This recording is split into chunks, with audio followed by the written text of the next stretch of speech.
Oh.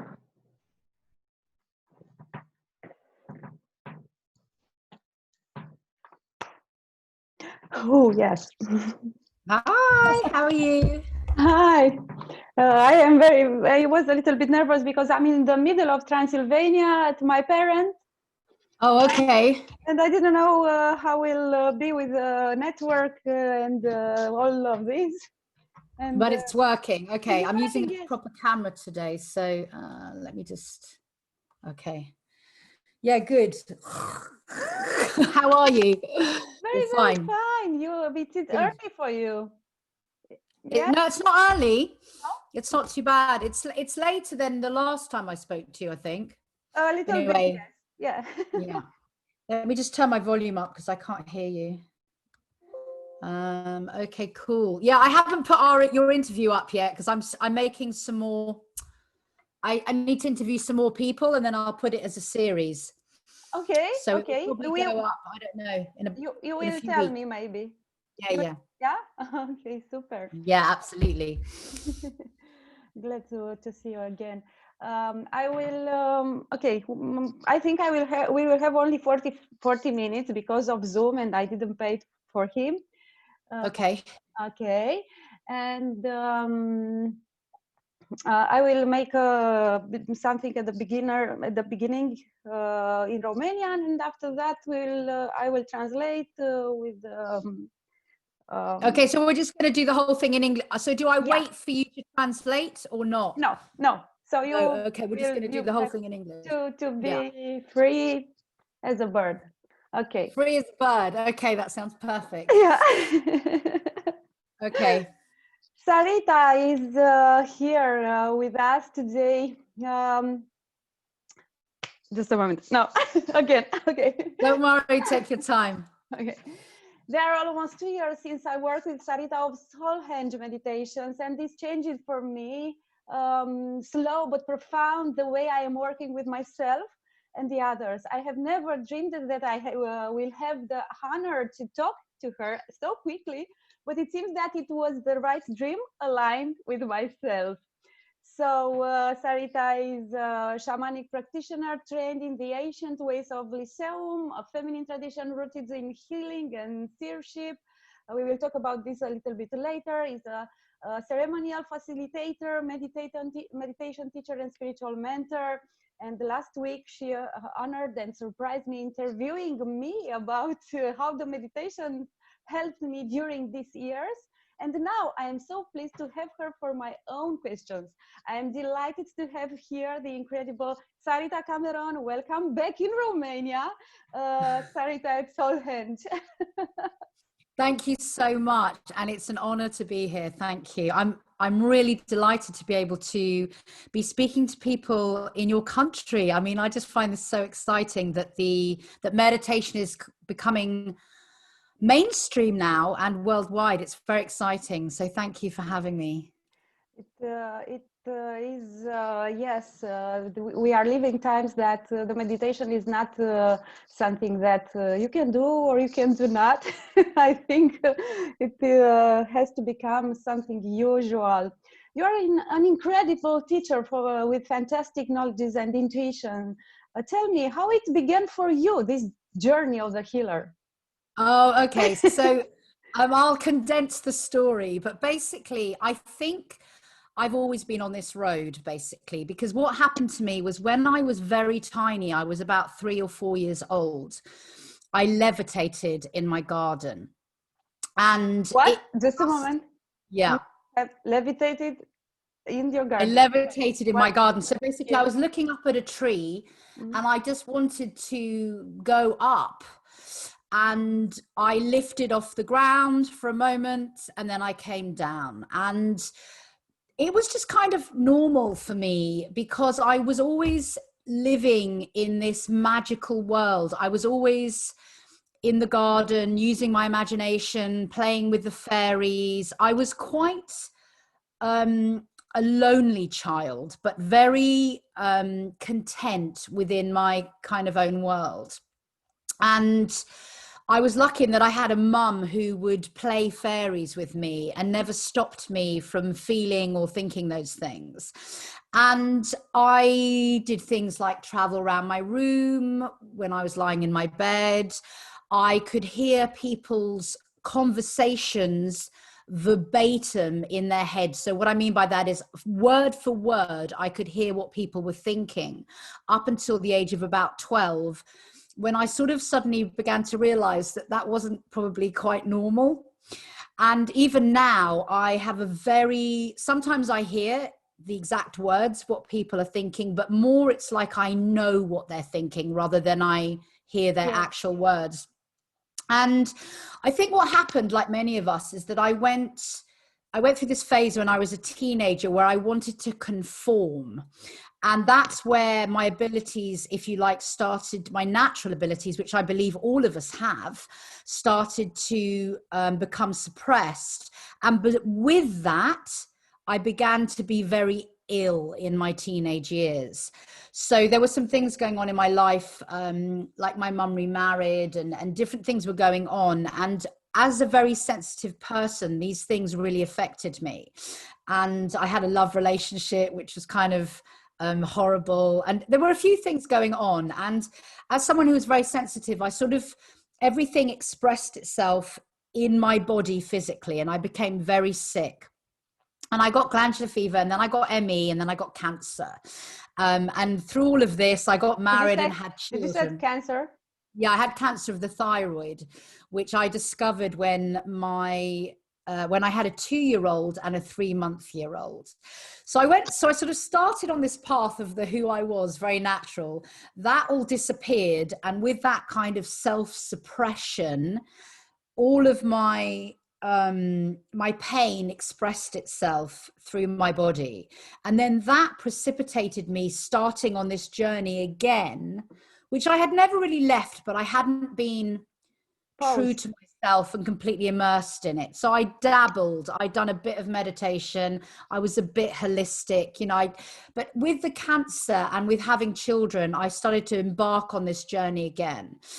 And about 5 or 6 years ago, I'm losing track now, the kids had got to a certain age, and I went on this course absolutely spontaneously because I had done nothing but bring up the children. And it was a shamanic practitioner's course.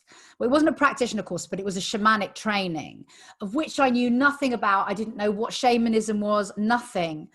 And the first moment that the lights went down in that course, I was sitting in a room of, I think, 22 other women, and the lights went down and my teachers began to call in spirit from the spirit realms. I could feel the power and the spirits in that room, and I suddenly knew that I had come home. And that started me on this. I've got goosebumps telling you this story. That started me on a very hardcore training in shamanism. And it's very hardcore because you are forced to face every condition, habit, idea, belief within you, which is not yours. You're forced to face your shadow side and do your inner work. And if you like, hollow out and make room for source consciousness and spirit to begin to flow through you. And as I started to do that work, it became apparent to me that this is what I was meant to do in my life. And I did it from like the highest point of joy. And since then, this is what started me on my journey. And now, I've got a weird YouTube channel and I teach this work to people. When was that happening? The channel. So what happened was I finished my this shamanic the shamanic course was about 5 or 6 years ago. And I did the first course, which was a year, and then I did another 2 years, and then I did the intensive 3-year course. And by the time I finished that, I knew that somehow I was going to take this work out into the world.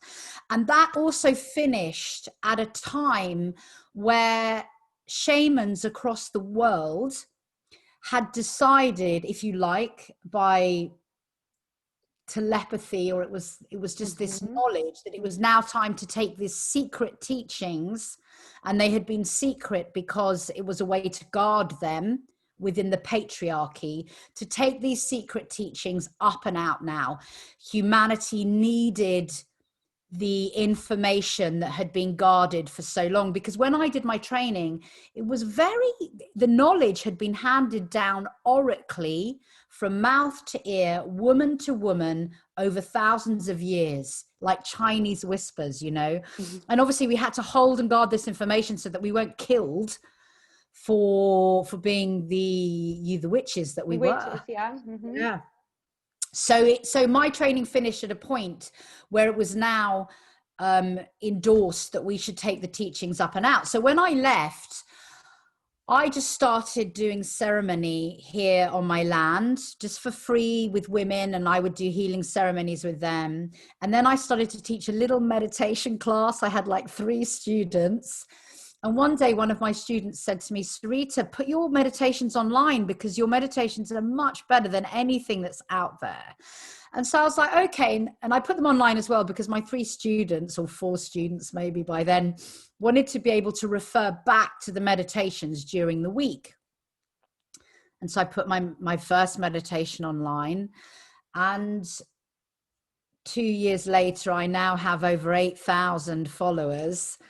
And now I'm teaching classes, and that's what's happened. And I think next year you will have 100,000 at least. Oh, that would be nice. You are incredible, and I like very much your tonus, your joy when you are making meditations, and you come with this wisdom, with shamanic wisdom, but also you come with joy, which is very, very different than other teachings, and this is you. So it seems that you always knew that you will be a healer. Tell me, what's the path of pollen? So the path of pollen is the training that I learned at a place called the Sacred Trust. This is my shamanic training. And so the path of pollen was this feminine oracular training that was handed down mouth to ear over thousands of years, woman to woman. And it's a Western shamanic tradition in which there were aspects to the training. So the core training is that it's a womb-based training. It's a gynocentric training, in that what women do is, instead of using their brains and their upper mouths to speak, you use your womb, the brain in your womb, which is this ancient wisdom, and your lower mouth, you know, your vagina, to speak, basically. Lower mouth. Your lower mouth between your legs. And this is why you see so many ancient cultures. They have statues of women with the big bellies, you know, pregnant with their knowledge, and their legs are open. And we're the creators of life. You know, we bring forth new life. And the idea is that you use that wisdom, and you bring it forth from between your legs, connecting yourself into the earth. So that was the path of pollen, is that training. And from that training, I then went into Pythonic training, which stems from the oracles of Delphi. It's the same training as that, where Pythia, the earth serpent, speaks to you up from between your legs, and from your lower mouth you speak through the upper mouth, and the upper mouth and the lower mouths are connected intrinsically, holding this earth wisdom, this womb wisdom, using the womb brain, a feminine brain, and we speak from that. It's like you just gave me an image now. It's like you make love with the earth. Absolutely. Yeah, it's like this orgasmic, blissful exchange where you're speaking with ancient wisdom that's rising from the earth through you. Sorry. Thank you, Mom. Okay. She came with You can edit that out. with a coffee, yes, and Yeah. yes, it's I see her one time in a year, so it's important for me. Yeah, she's Yes. loving you. Yeah. It was hard for you how was for you to hear the thoughts of the people around you when you were a child? This it's very, very Yeah, it was confusing. And so the first time I noticed that I was listening to somebody else's thoughts was I was watching two people have an argument. But what I realized was the argument was going on in their minds, but they were speaking to one another quite normally. And you can imagine how confusing it is to see that. So the argument was going on telepathically, yes, but they were speaking to one another politely. And so I think what happened to me is I was a very joyful child, but as I was growing up, I began to see that the world around me, you know, as I stepped into sort of my adolescence, I began to see that the world around me was actually a very sad place where people were living with a lot of trauma, as was I, because obviously you don't come into this world just as you are. You come in holding your cellular memory, your karma, your ancestral traumas, the lineage. You come in carrying it all. And what I began to see was that the world was a very alien place, and it was not a happy place. And I think this is part also of why I became ill, because not only was I not honoring myself as I tried to step into society, which was intrinsically traumatized and unhappy, but I was also carrying all of this trauma. So I was holding all of this sadness, and you hear all of the real thoughts that people are thinking, which is coming from their egos, their mindsets.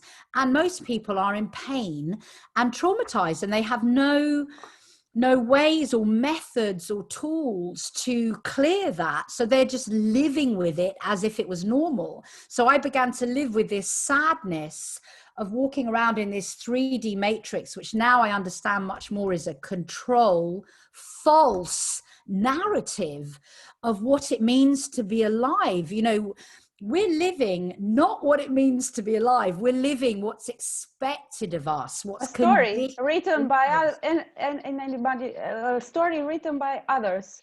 Absolutely, written by patriarchy predominantly, and this false control matrix, which is an overlay of our natural harmonic matrix, which is us in tune with the earth and with the cosmos, which is our natural state. And the minute you move away from your natural state, you're going to be suffering, basically. Yeah. So I was living in these two worlds, and they were jarring against each other. And the natural world, you know, being you know, telepathic, you know, seeing fairies, ghosts, aliens, the things I've seen is just astronomical.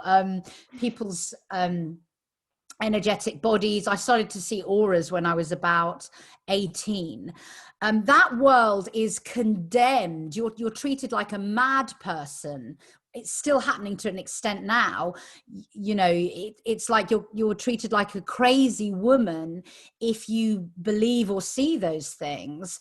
And then, you know, intellect is revered. So we're living in this paradox, and this pain versus, you know, pain or suffering versus, you know, natural harmony. And so, yeah, it was hard. And I think the thought thing was really hard, which is why I shut it down to an extent when I began to realize what I was seeing. It was my natural inclination. It was a survival mechanism to dumb myself down from who I was. And this is what we are all of us are learning to let that natural wisdom shine through us again, which is rooted in joy. It's a joyous thing to be alive, you know, to use all those talents and gifts that we all have and bring to the table in this reality.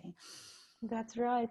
I know that you have 2 children. How did you balance parenting and coaching and all the things that came through you during their childhood? Were they open to receive, or they were the sirs, or they were a little bit reserved? I'm asking this because I had this kind of experience with my children. sometimes it was very hard for me to teach them what I was fluently teach other kids. Yeah, I mean, basically so I've only recently stepped into my teaching in the last 2 years, and my children are now 16 and 18. So basically although I was working from home in a conventional job, just part-time, because I actually spent their whole childhood with them. I had to work part-time because we needed the money, but basically I was at home, so I was very with them. So when they were little, I wasn't teaching, but obviously I taught them as much as I could in my belief systems. And they, you know what children are like, they were natural healers. They loved the earth, and we would play imaginary with them, and they were having hands-on healing from when they were born. And so I was very much immersed in that, and they were very open to that when they were little and throughout their childhood. And I tried to be as holistic with them as I could. But also, you know, looking back on that, I was still running from convention. Until very recently, I was running from convention to a certain extent. So they went to, my inclination was to not send them to school. Yeah, but me also, but I couldn't. But my husband was like, they're going to school. My husband also. And my husband was rooted in patriarchy. He didn't choose this road that I'm on. And I did understand that to a certain extent, they'd chosen to incarnate into two parents who had different viewpoints. Yeah. Their road. Although saying that, my husband is a keeper of the earth. He's a gardener. He loves the land. He looks after the land. So that was always part of their childhood as well. But so they had a mixed childhood in that sense. And then what's happened latterly, as I've stepped into my work, they've moved into adolescence. And with adolescence, exactly like what happened to me, comes convention and wanting to be the same as everyone else. So they're very tolerant of what I do. I think they see that I affect change in people and that I help people to heal themselves. But they are a bit baffled about this road that I'm taking, and they're embarrassed, you know, that I've got a YouTube channel. It's like I understand you perfectly. Yeah, exactly. Exactly. And also, you know, I have a husband and 2 boys. So there's this kind of friction, if you like, that they think that I'm just mad. They love me, they support me in what I do, but they think what I do is mad because they're still rooted in this patriarchal system and this conformity. But what I feel is that difficult though it is for me sometimes to be not understood at all, you know, really not understood. They think I'm mad when I go into my stone circle and I do my ceremony and everything. They do honor me and they do respect me and they let me go my own road and I let them go their own road. Although everyone in my house is very feisty and is very opinionated and strong-willed, if you like. So we're all rebelling against each other, which I think is great because I think rebellion is where it's at, actually, in any format. So at the moment, they're rebelling against me and what I do, but I think that this is their road. And I think that the way that the earth is shifting, or rather all of us are shifting at the moment, at some point they will come through that into their own road. And from that create something new, because I think this is what the younger generation are going to do. But you've kind of got to go through the patriarchy in order to see it for what it is, I think. You know, this is what I did, because when I had my cancer, I went down every cell in my body told me not to do the conventional thing, but I was still not my own person at that point. And so I went down the conventional route. And of course, that made me even iller. That's what caused me to move in my own direction. So now I would never, ever go down the conventional road if I got cancer. But I wouldn't get cancer again because it doesn't scare me. Because I'm happy. It just wouldn't happen to me. Do you know what I mean? So it's like I had to go through that, become completely my own person and choose sovereignty as a tool for healing myself. So, Beautiful. How is working now for you? How do you align with the information that you receive?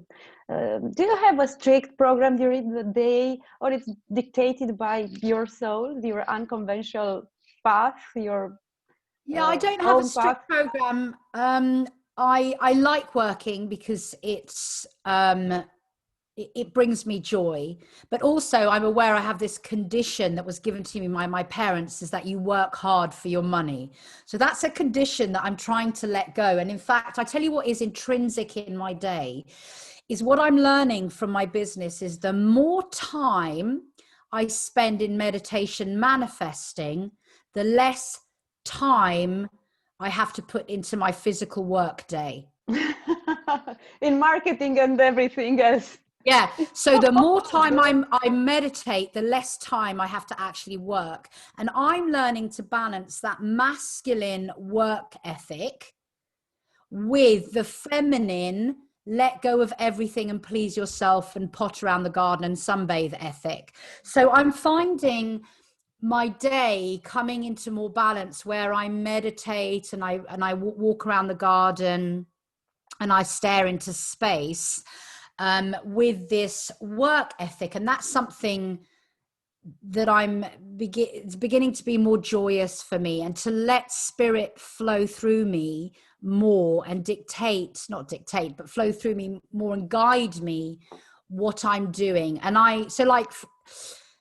what I found in my meditation classes is I don't plan them, because I channel my meditations. So I'll have an idea that, for example, in this meditation class, we're going to do something with the pineal gland. And then I come to my class with no idea. And as I have no idea, what I'm letting go of is constraint and restriction. So then I hollow out, and the meditation flows through me as a channeled experience direct from source. And it's perfect. And there's a fear that comes with that. I don't know what I'm doing, which is getting less and less, and a more of a trust and a surrender to the divine. And the more I trust and surrender, the more it flows through me. And that's also the thing with the more I meditate, the less work I have to do. Beautiful. That was the next question of mine.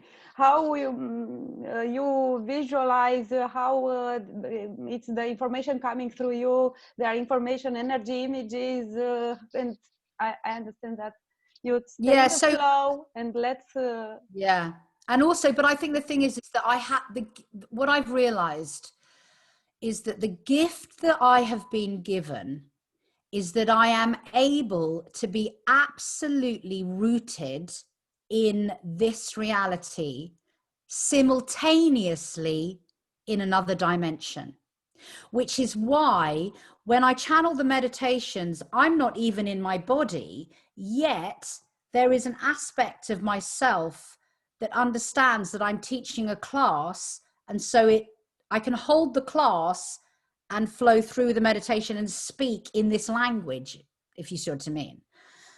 Beautiful. It's like bizarre, because I will have a 1 hour slot and I'll just completely channel a meditation, and I always finish at 4 minutes to the hour. No matter, I've got my eyes closed. It's really bizarre. So I get this 4 minutes to bring everybody back and say, is everyone good? We're all back in our bodies and the class is finished. It's the most bizarre thing. It's like I'm here and I'm there simultaneously. So I think it's really important, because we are having an embodied physical experience in this third dimensional reality, but we are being called to learn that we're multidimensional and have these other experiences through the higher centers. So it's like we need to be able to hold all of the centers. The lower centers ground us in this reality. The higher centers take us out into space. And then we have our hearts, which connects us to all of it. You know, the above and the below. Oh, yes. I'm there. Listening you, I became channel, and I feel things, you know. Yeah. Wow. Let me recover myself. I can see that you what happens to you is you're absorbing information. Yeah. You can feel the absorption directly into your energy centers. Yeah, it's interesting, because I think we're all doing that, but we don't realize we're doing it, or we're not feeling it. Whereas you sort of go, whoop, and the information comes into you. Yeah. Beautiful. What you're doing is so natural, so beautiful, and so powerful. You know that I will spread the Romanian to the Romanians your teaching and wisdom by your meditation, and I'm very, very grateful that you accepted this. Tell me, how do you think now about spirituality in Eastern Europe versus Western? Do you think there is something to balance, something to do, something to... Yeah, obviously spirituality in the East has always been present in culture, much more so, I think, than the West, because, you know, I'm not a historian. So in a way you're sort of asking the wrong person, but because I think that in the West, things have been hidden, whereas in the East, things have been more open. But what I see coming, if you like, is, and I see this in spirituality and in culture as well, is that we're beginning to perceive the divide, the separation and the differences that have always been present. And what I think is happening is the boundaries between these divides are becoming more porous, more fractured, and I think they're disintegrating. Yes, we will integrate both of them. Yeah, because what I noticed recently is that the divide between spirituality and politics is falling apart. So people not traditionally, but there were people who are really into spirituality wouldn't think about politics, or people who were into conspiracy wouldn't think about spirituality, or people who were into aliens wouldn't think about spirituality, or people who were into Eastern traditions wouldn't think about Western traditions. People who were into religion wouldn't think about spirituality, and blah, blah, blah, blah, blah. And so what I see is that there's this, the boundaries are becoming porous, and nobody quite knows who they are anymore. You don't belong in one group anymore. You belong in lots of groups now. And I think this is because what's playing out in fourth dimensional reality is a kind of spiritual war, if you like, in the unseen realms. And this is what's happening with the COVID is, if you like, revealing what's actually been going on, and that we're not one thing or another, that we're multifaceted, and that all of these groups the boundaries of them are disintegrating. And so what's happening is we're falling apart in order to begin to see that we are one thing, if you like. And we've got to fall apart. We've got to allow all of these boundaries and systems, and everything that's held us separate from one another is disintegrating, because it's not the truth of who we are in terms of the ascension. Because as we ascend, we're ascending into unity consciousness. We're ascending into becoming one consciousness, one collective. Okay, we're all individual expressions within that collective. There are archetypal energies and groups within that collective, but what's holding them is one.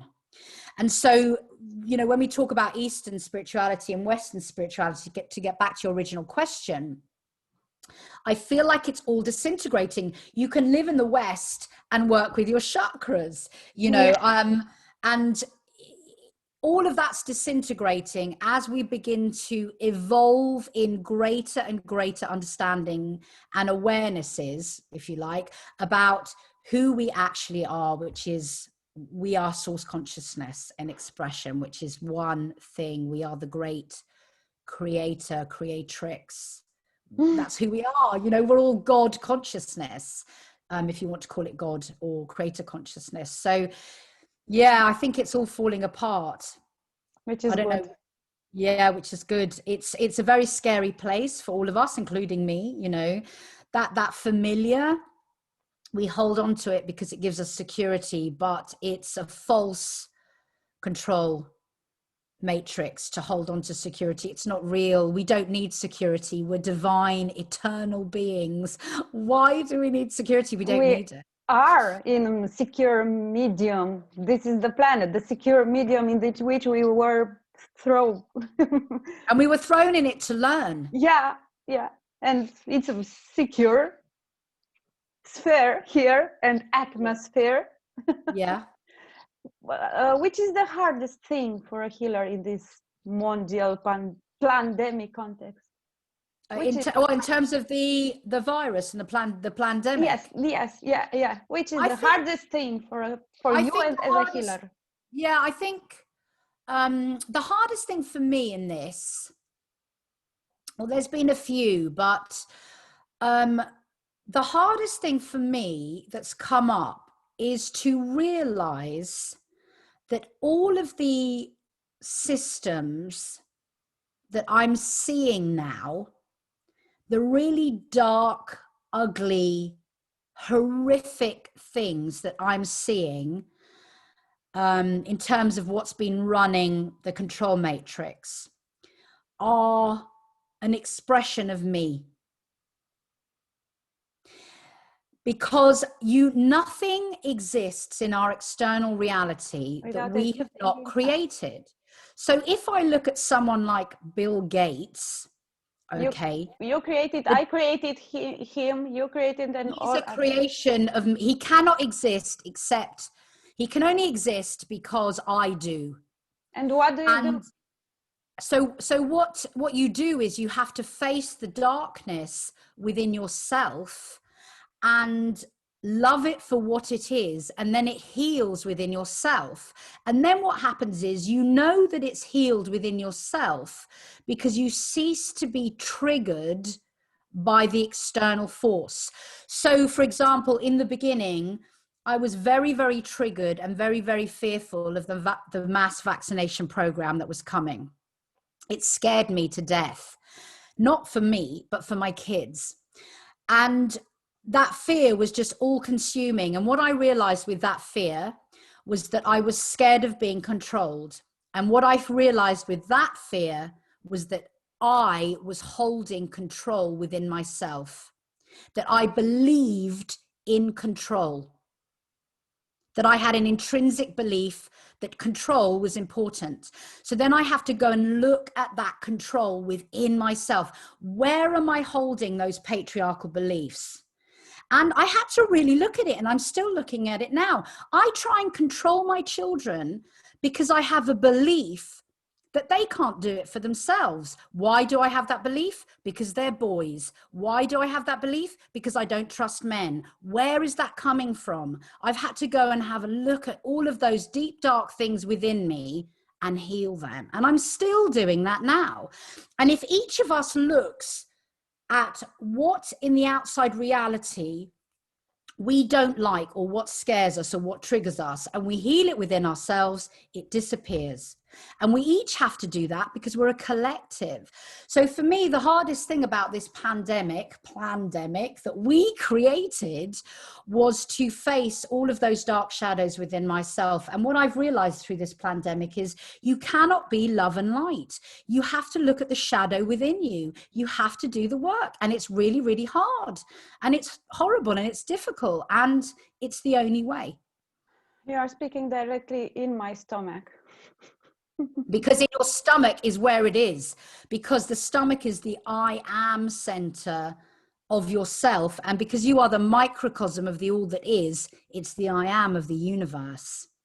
The healing comes from within. That's why every single spiritual teacher since the dawn of time says, heal yourself. There's nothing else you can do, you know? And it's like why Mandela said, or I don't know, somebody said, be the change you want to see in the world.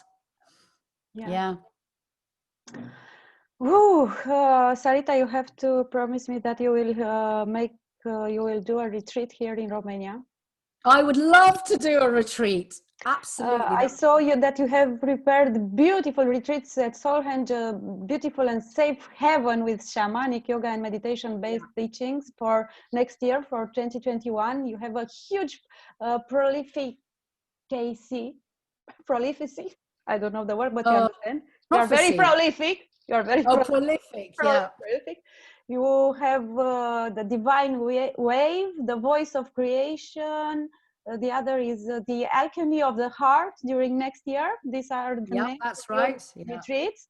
Which one do you recommend for, let's say, beginners in working with shaman? So the beginners would be the divine weave, definitely. And what this is, it's a healing retreat, but it's an embodied experience. And we have a lot of ceremony, and it's like a calling to begin to have a fully embodied experience, clearing out the conditions and the traumas that are holding you back, basically. And then finally, we begin to sort of step into the heart in true presence. And it's an extraordinary retreat. It will change your life. So yeah, that's definitely the beginner's retreat. It's a lot of work, but it will change your life. And, you know, if you want me to come to Romania, I will come and do that with you there. Yeah. Absolutely. We will make here in Romania next year. I will begin. We will talk about this immediately. Yes, absolutely. That would be wonderful. I think this interview already changed my life. So I can imagine what will happen in your retreat. Sarita, thank you for the bottom of my heart. Even if the heart has no bottom. It does have infinite, yes. From the heart of the planet Earth, I deeply thank you for your presence, for the wisdom coming through you. And I wish you have a beautiful and prolific autumn, and bless you. Thank you so much. It's been an absolute pleasure to talk to you, and it's so exciting what you're doing in your country. It's deeply appreciated. Thank you so much. Thank you again. Bye. Bye. And okay, great. Yeah. I would love to come and do a retreat. Yes. Do you think you could find 10 women? Yes, I think. But what's the only thing is like, what about the cost? Yes. It's the divine wave? How much is the divine wave? Well, basically, so I'm just trying to think. How would they do it? Would they have to come each day and then go home for No, 1 week in the mountains here, somewhere in Carpathian mountains.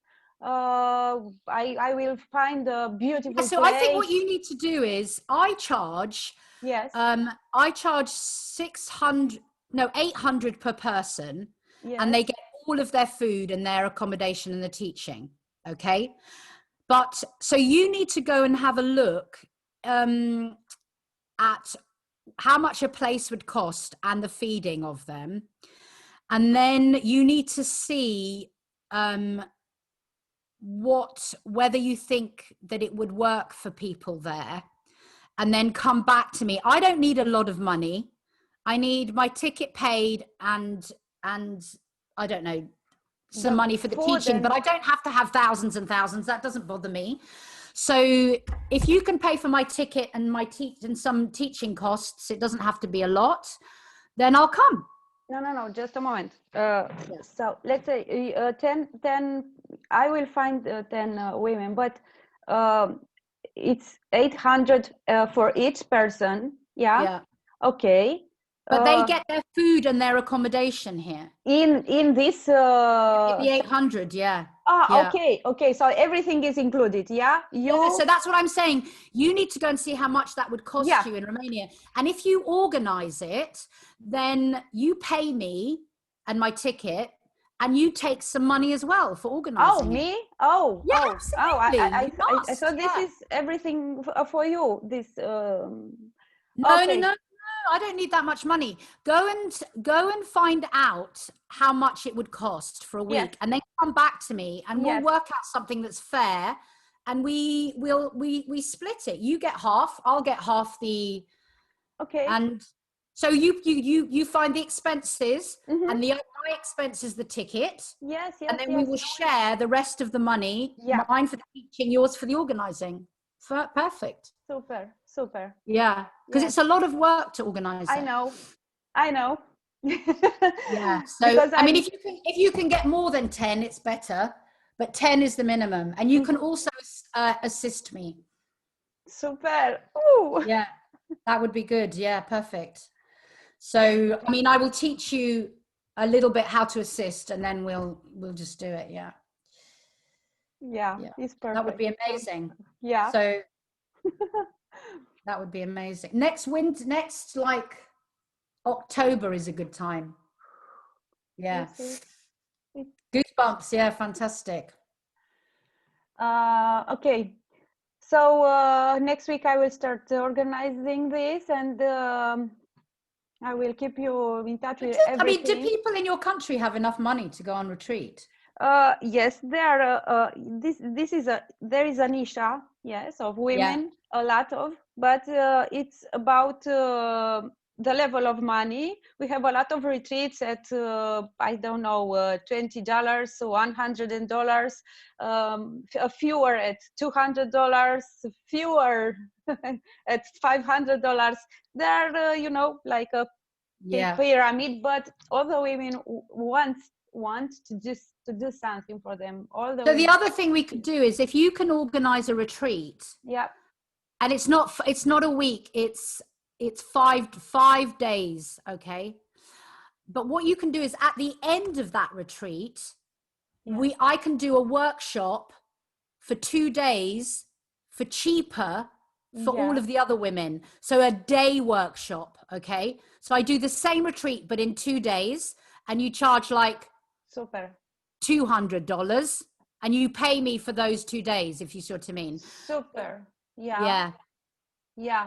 And then you get more. So the people who've got lots of money do the 5-day full on, and then the people who've got less money, they can come and do 1 or 2 days, and I'll teach them whatever I can, and they'll have a change.